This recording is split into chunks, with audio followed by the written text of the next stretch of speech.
The stars above Nova Terra shimmered like they always did, but tonight something was different. Admiral J1 stood on the observation deck of his flagship, watching those distant lights with tired eyes. He had seen many things in his 40 years of service, but nothing prepared him for what appeared on the sensors 3 hours ago. 300 ships. That was the count from the long-range scanners. 300 warships belonging to an empire humanity had never heard of until 6 months ago. They sat at the edge of human space, waiting. Not attacking, not moving forward, just waiting. The silence was worse than any threat. J1 rubbed his face and returned to the command center. His officers worked quietly at their stations, their faces showing the same worry he felt.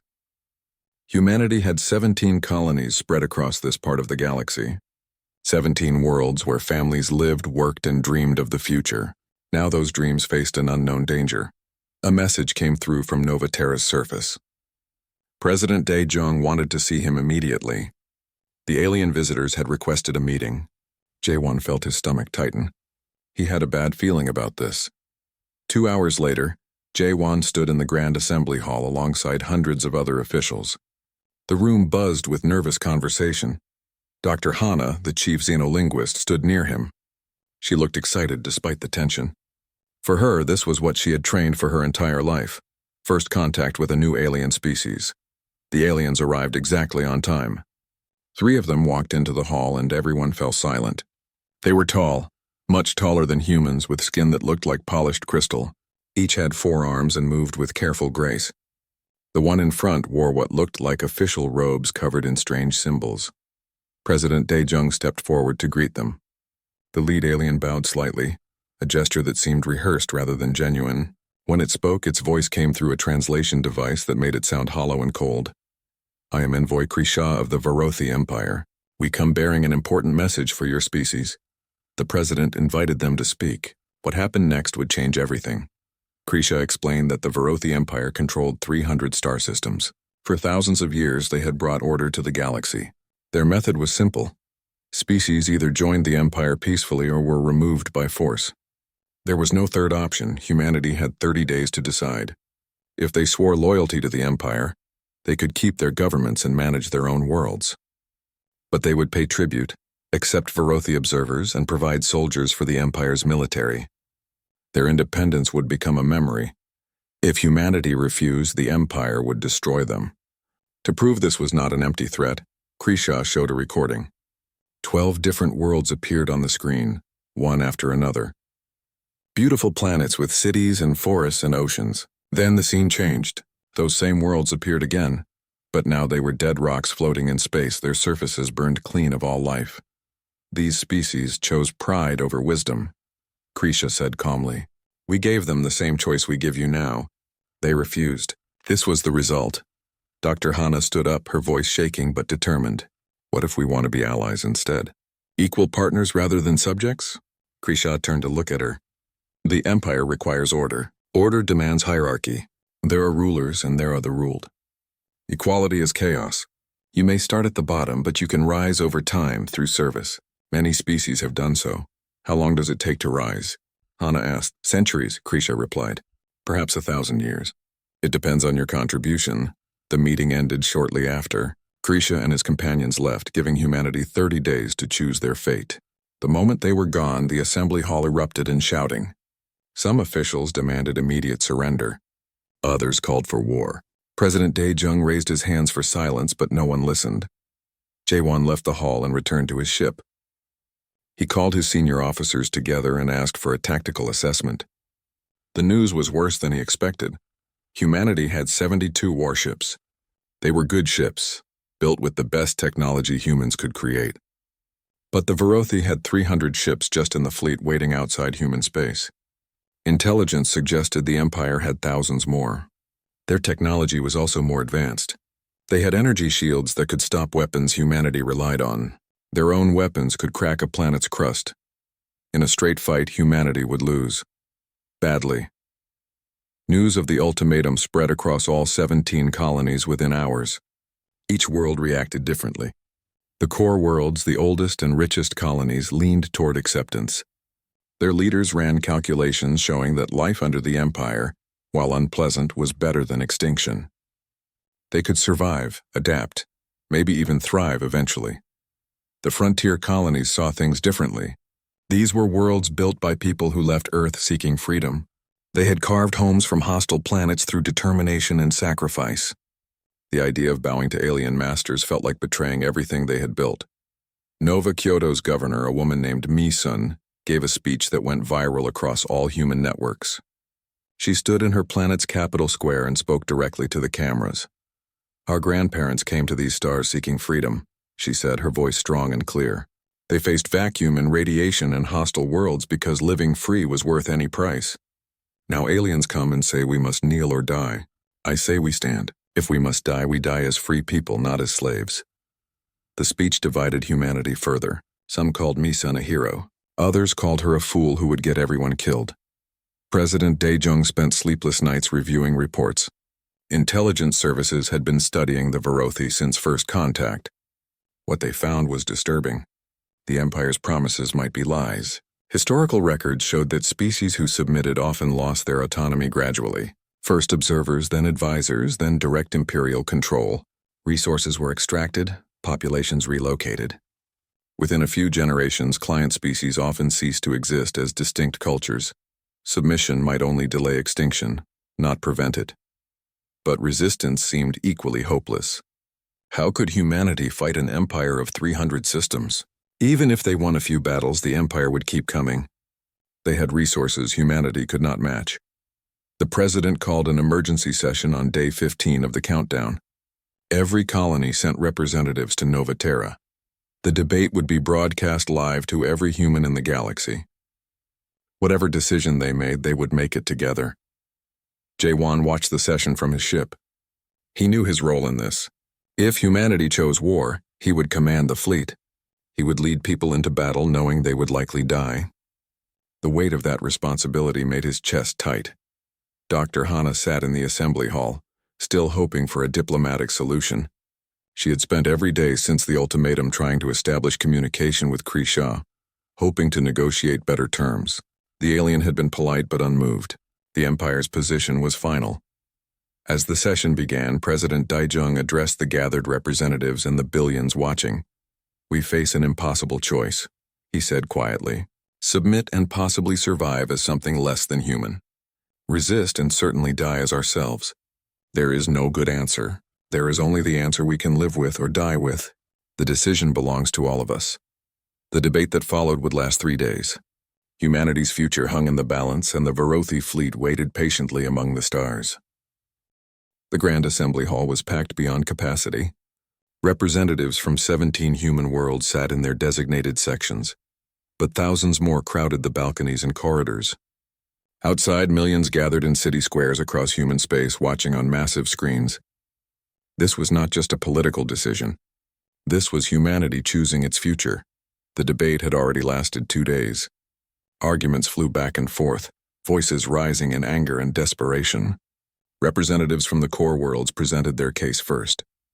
They brought economists, scientists, and military experts. The message was clear and supported by data. Resistance was suicide. A representative from New Geneva stood at the podium, his voice calm but firm. He showed projections of what life under imperial rule might look like. Yes, there would be tribute. Yes, there would be restrictions.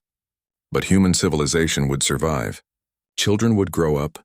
Families would continue, and someday, perhaps centuries from now, humanity might earn enough respect to gain real autonomy. "Death is permanent," he said, his words heavy with emotion. "Submission is temporary. We can adapt, we can endure, we can outlast the Empire if we are patient. But we cannot do any of that if we are dead," the audience murmured. His arguments made sense. Many nodded in agreement. Survival was survival, even if it meant bending the knee. Then Governor Mi-sun of Nova Kyoto took the podium. She was smaller than the previous speaker, but when she began talking, her presence filled the hall. She did not bring charts or projections. She brought history. "My colleagues speak of survival," she began.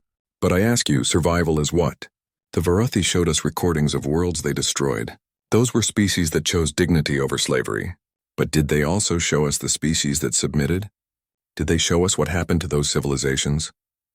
She paused, letting the question sink in. Our intelligence services have found records. Species that submitted to the Empire do not thrive. They are bled slowly, their resources taken, their young conscripted into Imperial armies, their cultures erased bit by bit. Within 3 generations, most client species cease to exist as distinct peoples. They become worker drones serving Imperial interests. She looked across the assembly, making eye contact with representatives from both core and frontier worlds. Humanity left Earth because we refused to accept limits on our freedom.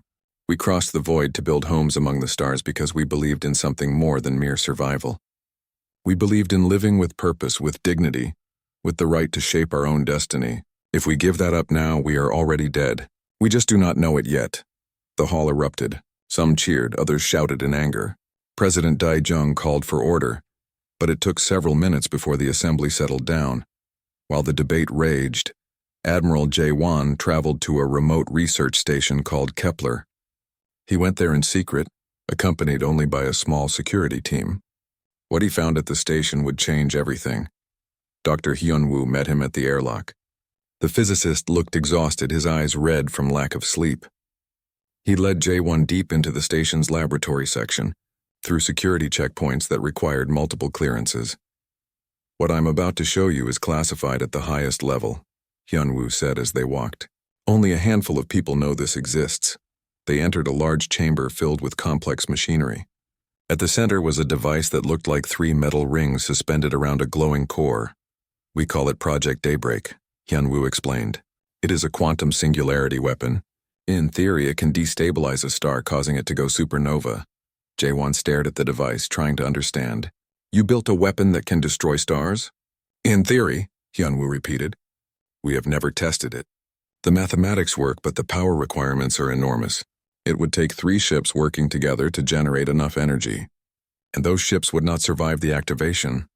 A suicide weapon, Jaewon said quietly. Yes, but it gives us leverage. If the Varothi know we can destroy their home system, they might think twice about attacking us. Jaewon walked around the device, thinking hard. How long would it take to make this operational?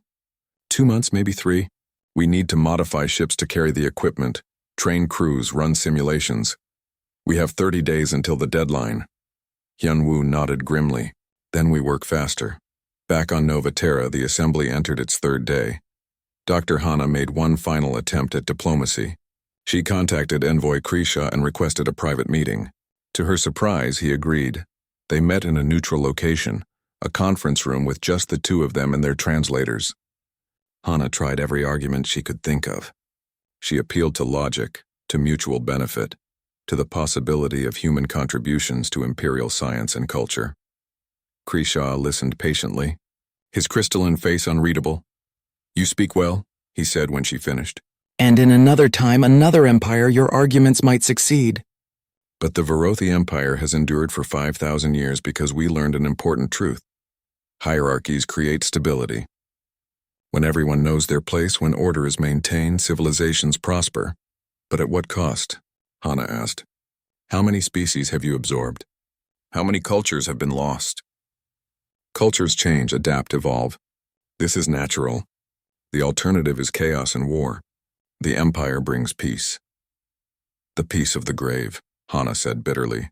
Krisha stood to leave. Before he reached the door, he turned back to her. I have seen 12 species make the arguments you make today. I watched their worlds burn when they chose defiance. I'm old, Dr. Hana, very old. I do not wish to see your species join that list. But the choice is yours. The meeting ended there. Hana returned to the assembly hall feeling defeated. Diplomacy had failed.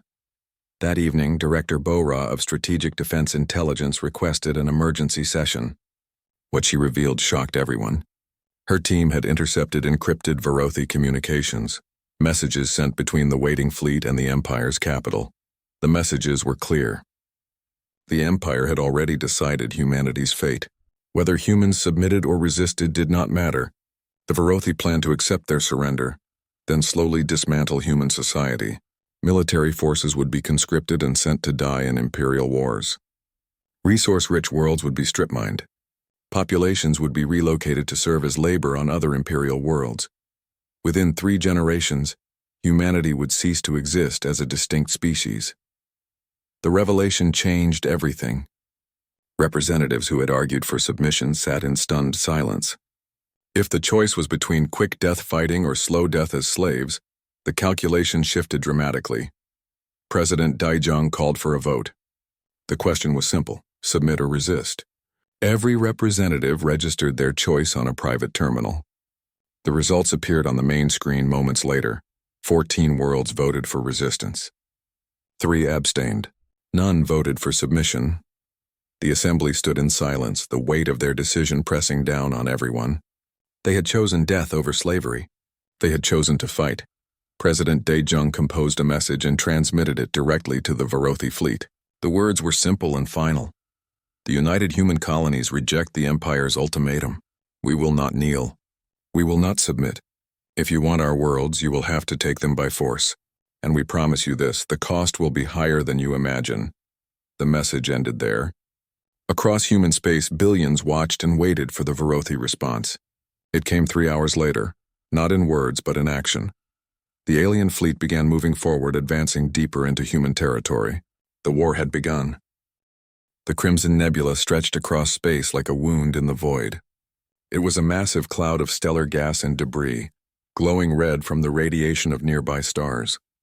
Sensors could barely see through its dense matter. It was the perfect place for an ambush.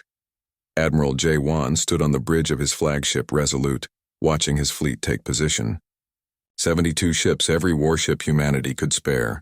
They were spread throughout the nebula, hidden in the clouds, waiting.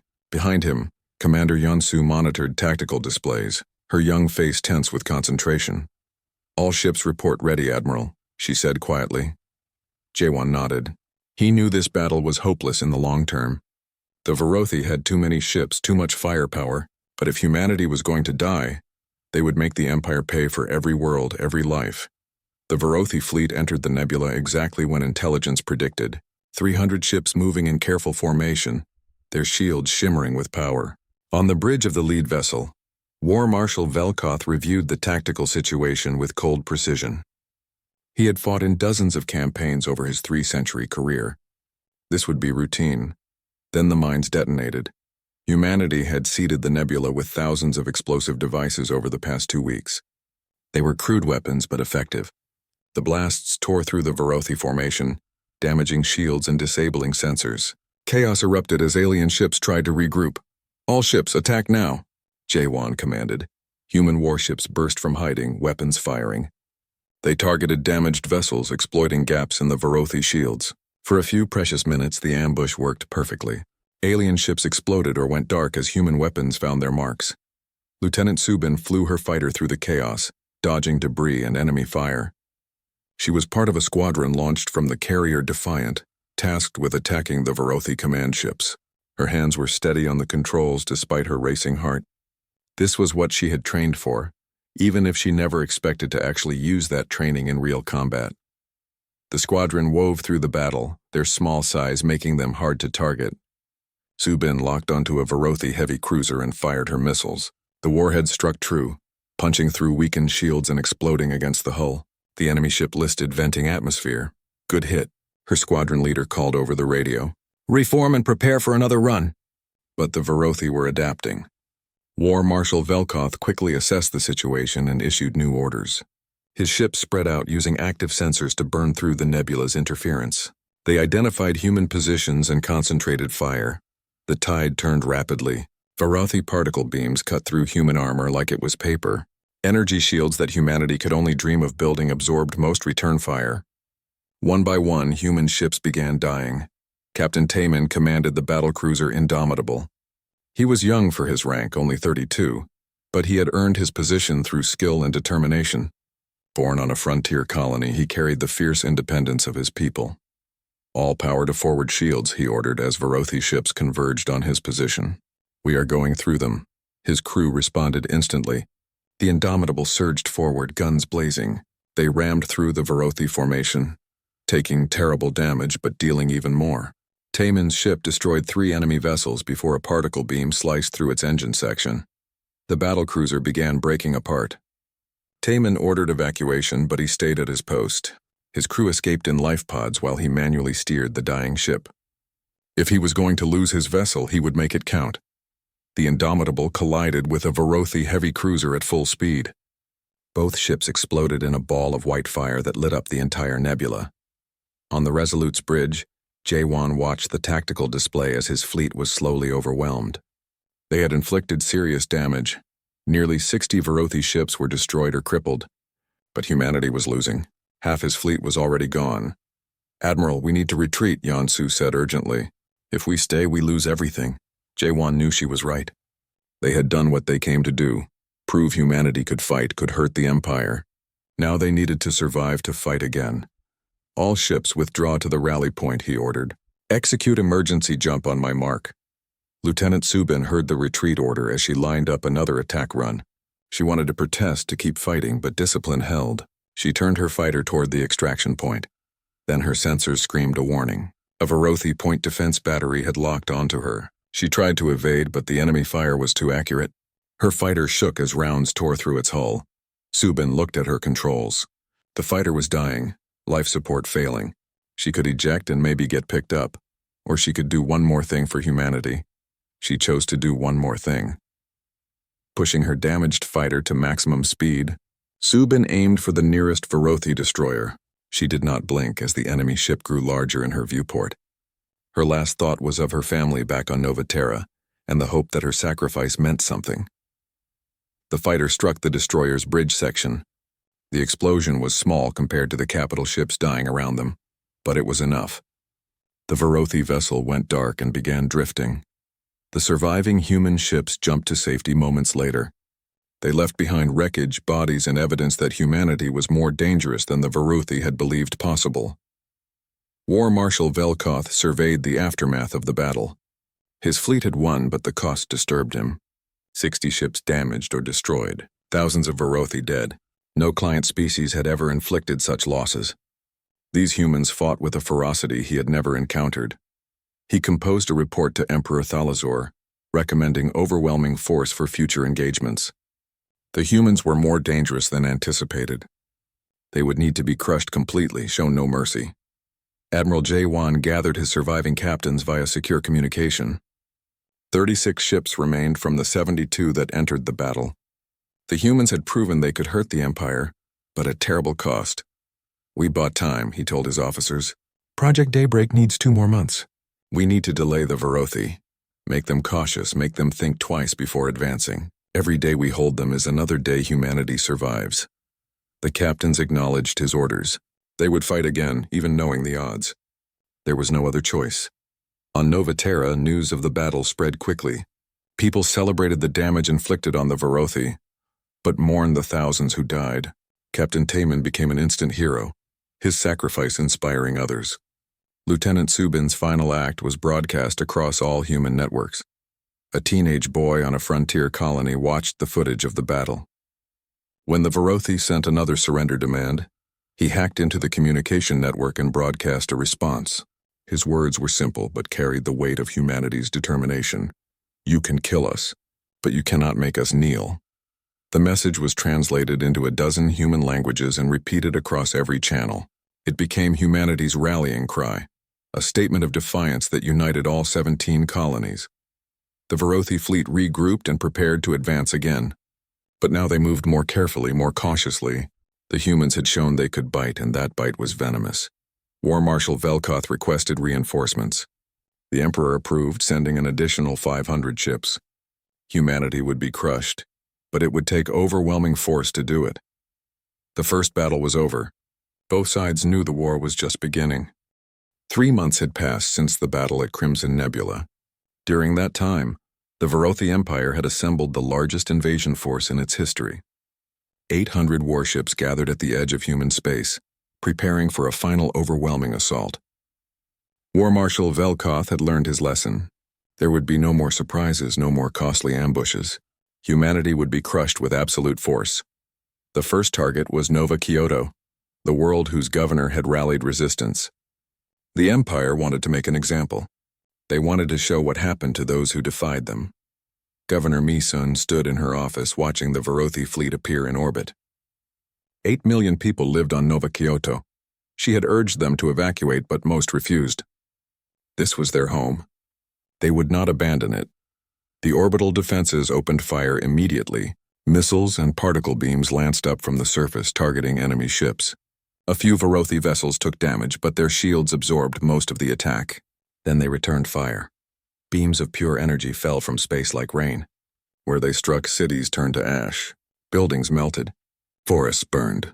The very ground turned to glass under the incredible heat. Nova Kyoto's defenses fought desperately, but they were hopelessly outmatched. Mi-sun activated her emergency broadcast system.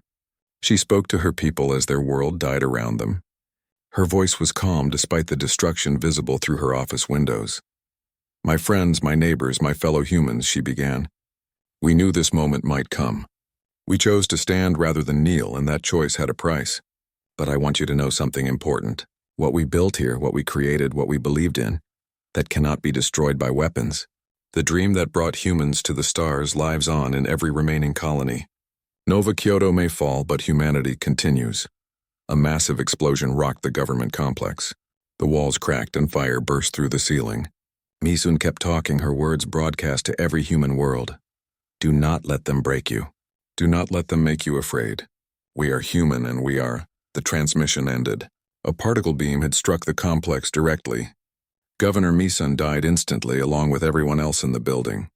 The bombardment continued for 2 days. When it ended, Nova Kyoto was a lifeless rock. 8 million people were gone. The Empire had made its point. Across human space, the reaction was not fear but rage. Mi-sun's final broadcast had been recorded and shared on every network. Her courage in the face of death inspired billions. People volunteered for military service in numbers that overwhelmed recruiting stations. Factory workers increased production. Scientists worked around the clock on new weapons. The Varothi had hoped to break humanity's will. Instead, they had made it stronger. At the Kepler Research Station, Dr. Hyunwoo and engineer Jinna worked desperately to complete Project Daybreak. They had modified 3 battlecruisers to carry the quantum singularity generators. The mathematics checked out. The equipment was ready. But they needed to test it. Admiral J1 approved the test in an uninhabited system far from the front lines. 3 ships took position around a small yellow star. Their crews knew this was a one-way mission. If the weapon worked, they would not survive the activation. The test began. The 3 ships synchronized their generators, creating a quantum field that reached out and touched the star's core. For several terrifying seconds, nothing happened. Hyunwoo watched from a monitoring station, holding his breath. Then the star convulsed. Its surface erupted in massive flares. The fusion processes inside began to destabilize. The star started collapsing in on itself, density increasing exponentially. "It is working," Hyunwoo whispered. "By all the stars, it is actually working." The collapse reversed violently. The star exploded outward in a supernova that would have been visible for light years if anyone was close enough to see it. The 3 test ships vanished in the blast, vaporized instantly. Project Daybreak worked. Humanity now possessed a weapon that could destroy stars. It was a suicide weapon. The ships that activated it could not escape. But it gave humanity something they desperately needed: leverage. Admiral J1 called for volunteers to operate the weapon in a real mission. Every captain in the remaining fleet stepped forward. Every single one. Meanwhile, Emperor Thalazor addressed the Varothi High Council via hologram. He was ancient beyond human comprehension, having ruled for over 2,000 years. His crystalline features showed no emotion as he spoke. "The humans have proven more troublesome than anticipated," he said, his voice like grinding stone. "They refuse to understand their place. Therefore, I decree that humanity will not be allowed to exist even as a client species. Every human world will be sterilized. Every habitat destroyed. We will erase them from the galaxy as a lesson to others." The council agreed unanimously. An example needed to be made. Intelligence intercepted this decree within hours. When President Daejung read it, he felt a cold certainty settle over him. The Empire intended to kill every human regardless of resistance or surrender. The only question was whether humanity would die quietly or fighting. He met with Admiral J1 to discuss their final option. The plan was desperate beyond measure. While the Varothi fleet attacked human colonies, a small strike force would use the quantum gate network to bypass enemy defenses and strike directly at the Empire's heart. The target, the Varothi homeworld, where 300 billion aliens lived in the capital system. Their star was a massive blue giant, perfect for Project Daybreak. If humanity could threaten the Empire's home, they might force negotiations, or at least make their extinction costly enough that the Verothi would think twice. It is madness, Jaewon said quietly, studying the tactical data. The chances of success are minimal. All our options are madness at this point, the president replied. But at least this gives us a chance. Without it, we just wait to die. Jaewon selected Commander Yeon-soo to lead the strike force. She was young but brilliant, the tactical officer who had designed most of their battle strategies. She would command 3 modified battle cruisers carrying Project Daybreak. When he told her about the mission, Yeon-soo did not hesitate. When do we leave? 3 days. The Verothi fleet will reach Nova Terra in 4. We need to time this perfectly. Yeon-soo spent those 3 days preparing her crews. She explained the mission honestly. They would jump deep into Verothi space, activate Project Daybreak, and die. There was no scenario where they survived. But their deaths might save humanity. Every crew member volunteered anyway. When asked why, one young ensign spoke for all of them. My sister died on Nova Kyoto. If I can make the Empire pay for that, dying is worth it. The Verothi fleet arrived at Nova Terra right on schedule. 600 warships filled orbital space, weapons charged and ready. War Marshal Velkoth gave no warning, no final chance to surrender. He simply ordered the bombardment to begin. Admiral Jaewon's remaining fleet rose to meet them. 36 ships against 600.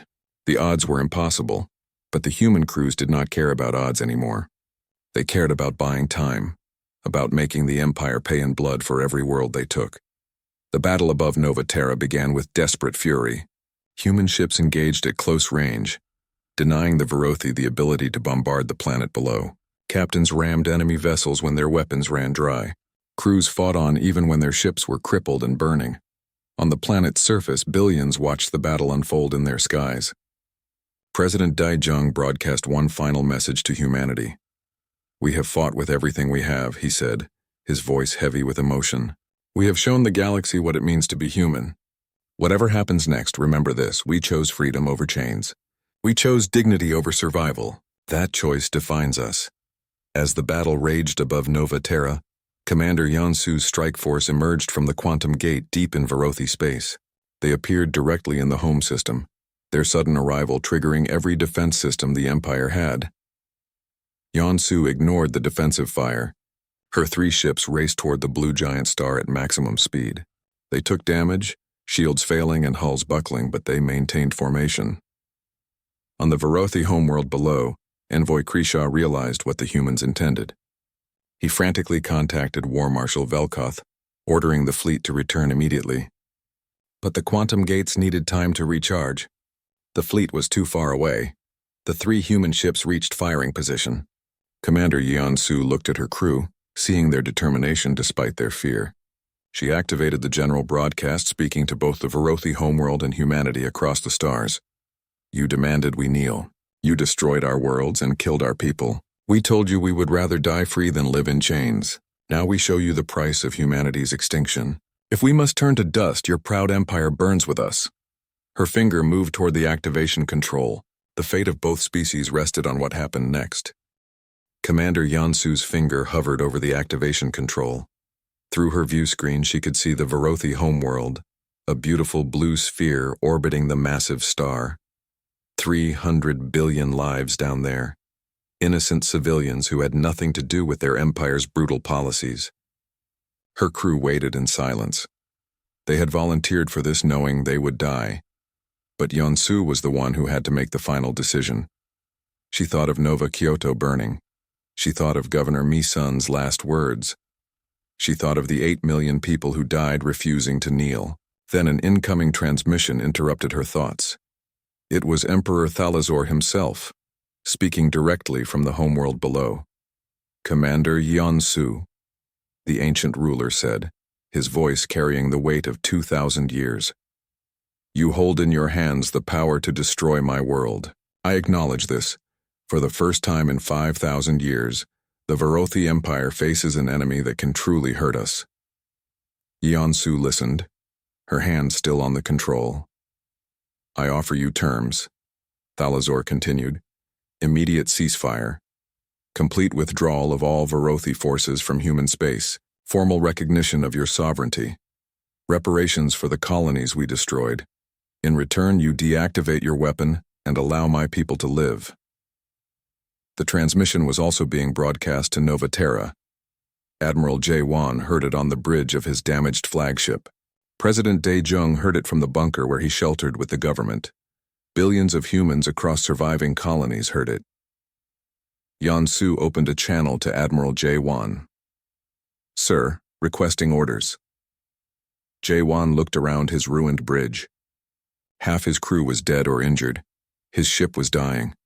The battle above Nova Terra had cost 20 more human vessels. But they had held. They had bought time for this moment. The decision is yours, Commander, he said quietly. You are there. You see what we cannot. Whatever you decide, humanity will stand behind you. Yan-Su looked at her tactical officer, a young woman named Jiwoo, who had lost her entire family on Nova Kyoto. She expected to see rage, a demand for vengeance. Instead, Jiwoo met her eyes calmly. We came here to save humanity, not to become monsters, Jiwoo said softly. My family died free. That is what mattered to them. If we destroy the Varothi homeworld, we are no better than they are. Yan-Su nodded slowly. She thought of what humanity had fought for. Not conquest, not revenge, but the right to exist on their own terms. The right to choose their own path. If they murdered 300 billion innocents now, what did that make them? She opened a channel to Emperor Thalazor. Your terms are acceptable with one addition, she said firmly. The reparations will include assistance rebuilding the destroyed colonies. Your engineers will help restore what your weapons took. We want our worlds back, not your extinction. There was a long pause. Then Thalazor replied, Agreed. Deactivate your weapon. Yan-Su initiated the shutdown sequence. The quantum generators began powering down. The Varothi star, which had already started showing signs of instability, slowly stabilized. It would take weeks to fully calm, but the immediate danger passed. Above Nova Terra, War Marshal Velkoth received the order to withdraw. He stared at the command in disbelief. The Empire never retreated. Never. But the order came directly from the Emperor and could not be questioned. He sent one final transmission to Admiral J-Wan before his fleet jumped away. We underestimated your species. That error cost us dearly. You have earned what no other species has taken from the Empire. Respect. We will not forget this. The Varothi fleet vanished through the quantum gates. Above Nova Terra, the surviving human ships floated in shocked silence. They had won. Against all odds, impossible as it seemed, humanity had survived. President Dae-jung emerged from his bunker and walked through the damaged capital. Buildings were burning, streets were cratered, but people were alive. They were free. He addressed the nation, his voice carrying to all surviving colonies. Today we stand bloodied but unbroken. We lost 9 colonies. Billions of our people are dead, but we remain free. We proved that humanity cannot be conquered, cannot be forced to kneel. The price was terrible, but freedom is worth every cost. Across human space, people wept with relief and grief mixed together. They had survived, but they would never forget what it cost. Commander Yeon-su and her crews were recovered by Varothi ships and returned safely to human space as a gesture of good faith. When her ship docked at Nova Terra, thousands gathered to greet her. She was uncomfortable with the attention, but she accepted it with grace. Admiral J-Wan met her at the airlock. He saluted formally, then pulled her into a hug. You saved us all, he said quietly. We all saved each other, she replied. Everyone who fought, everyone who refused to surrender. That is what saved humanity. The war officially ended 3 days later with a formal treaty.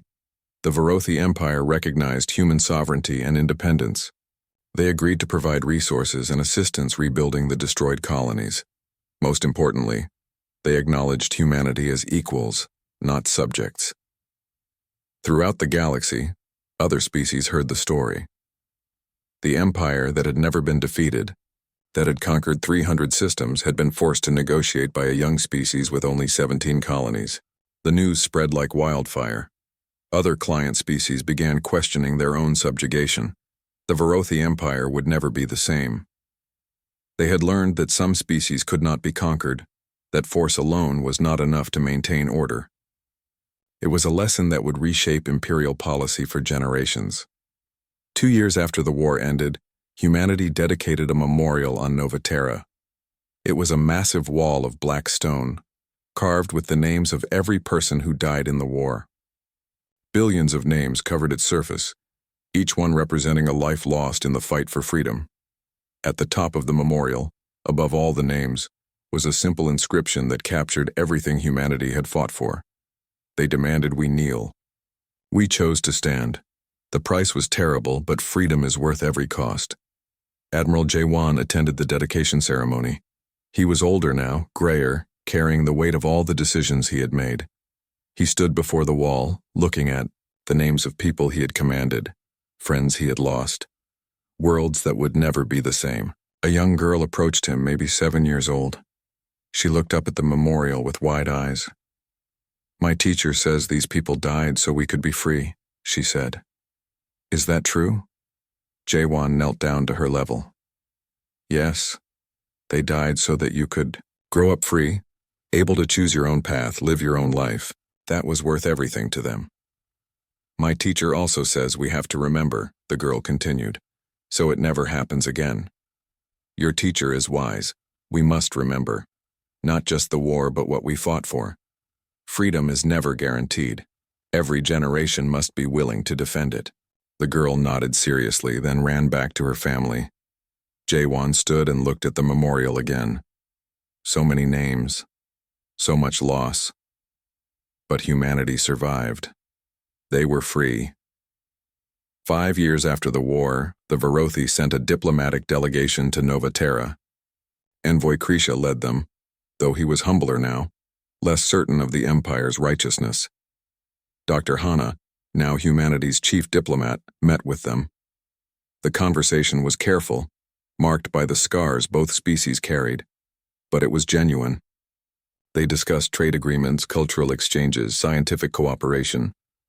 Both sides were cautious, but both recognized that peace was better than the alternative. "We were wrong about your species," Krisha admitted during one session. "We thought you were primitives who needed guidance. We did not understand that your greatest strength came from your independence, your refusal to accept limits." "And we learned that not all conflicts require total victory," Hana replied. "Sometimes mercy and restraint are stronger than vengeance." The relationship between humans and Varothi would never be easy. There was too much history, too much pain. But they were talking, negotiating as equals, building something that might eventually become trust.